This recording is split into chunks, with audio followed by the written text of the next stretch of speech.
Hello everyone, welcome to my channel Tech Insight with Arun. Please subscribe to my channel for more interesting informational videos. In previous session, we discussed about what is DBT, its advantages, and core features that DBT supports. We also discussed DBT have two products, DBT Core and DBT Cloud. So today we are going to discuss about DBT Cloud. How can we set up a new account with DBT? Then within our DBT account, how can we connect to the respective warehouse or the database, and how can we integrate the repository within our DBT account. Let's open your browser and search for DBT. So you'll come up with this page. So here we have official site, which is a getdbt.com. So click on that, and here we could see a different options like try DBT Cloud free or a login. If you have existing login, you can go through the login approach, and if you're coming for the first time, go to try DBT Cloud for free. So here we get the sign up page for the DBT Cloud. So let's fill all the details over here. uh, we can add our personal email address, uh, your first name, last name. You can give any company name. So let's say I'm giving Arun itself. Then set up your password. You can retype your password. Okay, here how did you hear about DBT? So you can select anything which is relevant for you. Then you need to verify yourself that you're not a robot. Then click on the create my account.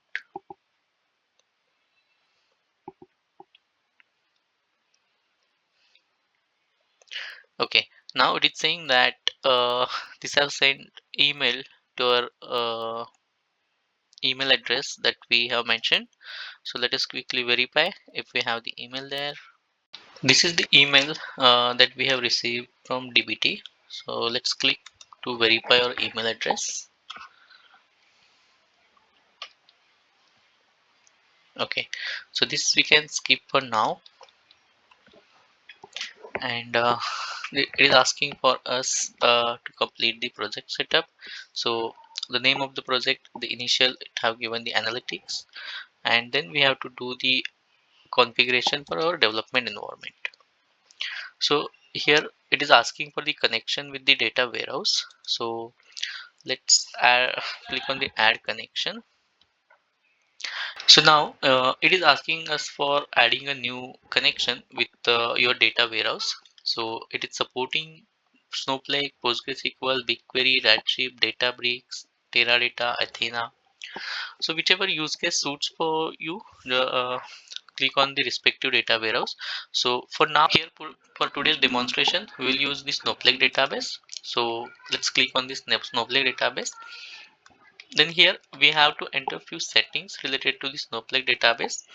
So if you already have the Snowflake account, then you will get all this information on your Snowflake account. I will quickly show you from where to take this information.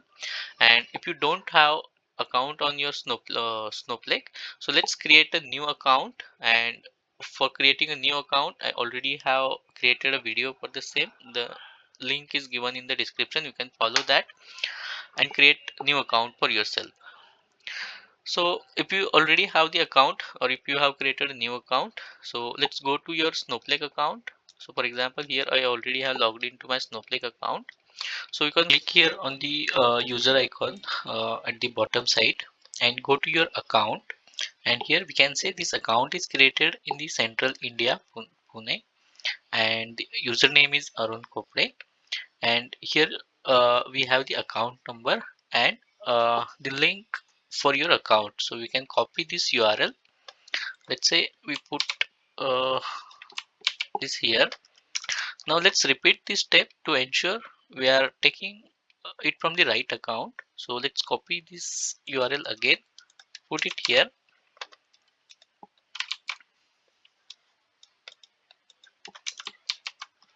Now since our account got created on the Central India Azure platform.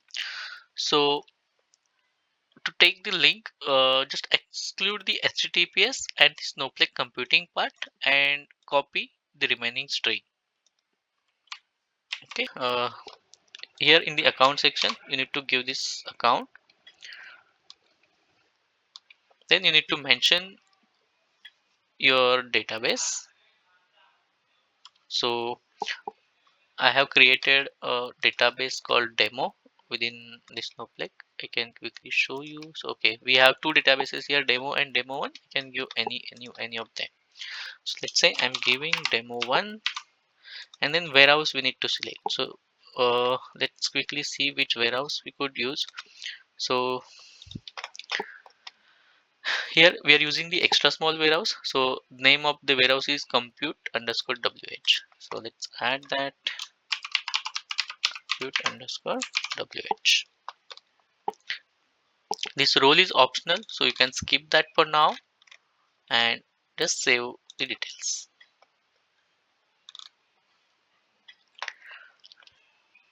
Okay, now once you click on the save, so let's go to the dashboard, and in the dashboard again you will see this connection details, and it will show us the connection that we created. So we can select this connection here.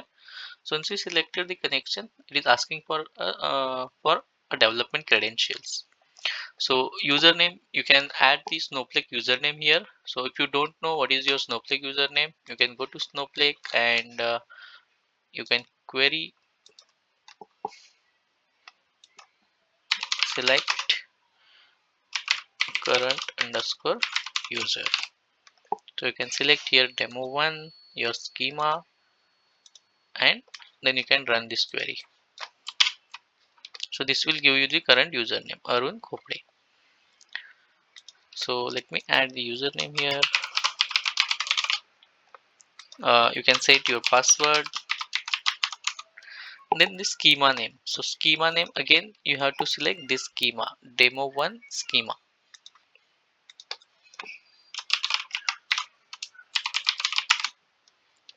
Okay, this keep the values as it is. Then you can test your connection. Okay, there is a typo. You can test your connection. If everything goes well, it will show you success. So with this, like we selected a Snowflake database, we can select any other databases that we want. So here it is showing, okay, your test completed successfully. So this database connection is success with our Snowflake. So we can save this connection now and move ahead with the repository creation. Okay, so here you could add any repository, like we could have the GitHub repository, GitLab, or any self-managed repository. So for now, let's say we have to set up the GitHub repository. So let's click on the GitHub, and to connect with the GitHub, we first have the repository on the GitHub side. So let us quickly go to the GitHub.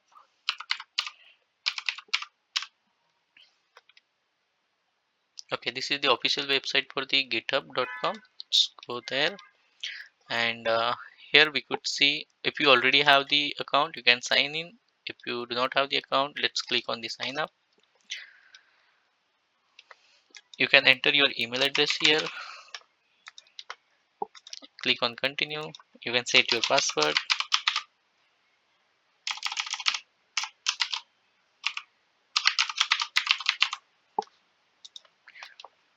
Then you can select your username. You can choose any unique username and then click on continue. Okay, since this is not available, I can pick something else. Let's say one.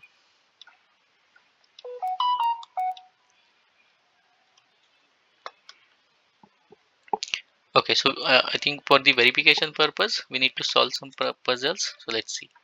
Okay.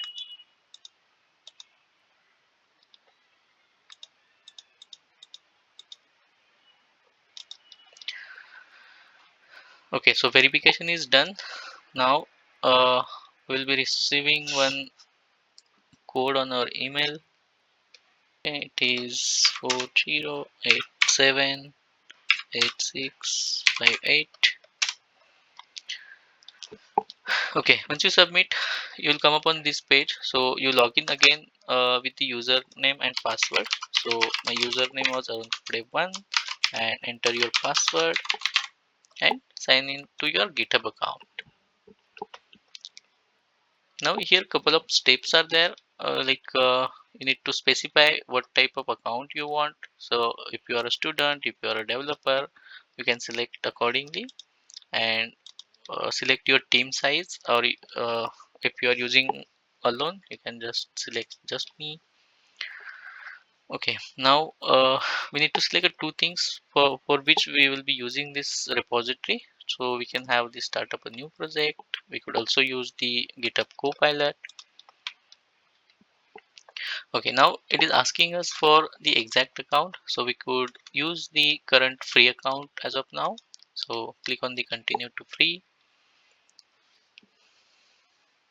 Okay, now we have this homepage for the GitHub repository.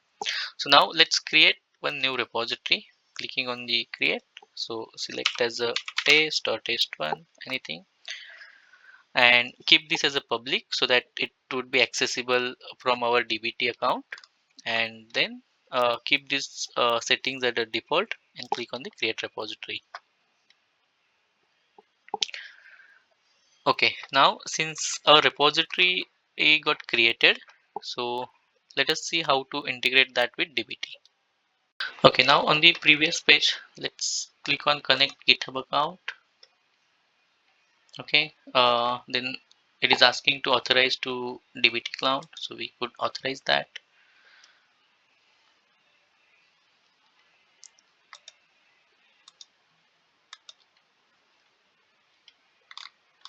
Now, since we have added the connection to the GitHub, so we need to again configure this GitHub repository.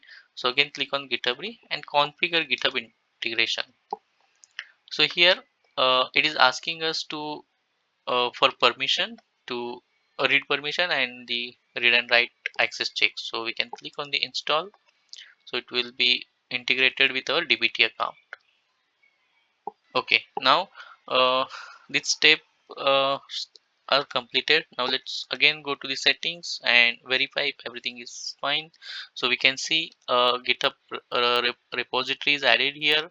We have the Snowflake account created, which we already tested, and similarly the integration with the GitHub, we could see it is also showing a success. Now next step is to test the repository and the connection. So let's go to the develop and launch your cloud IDE.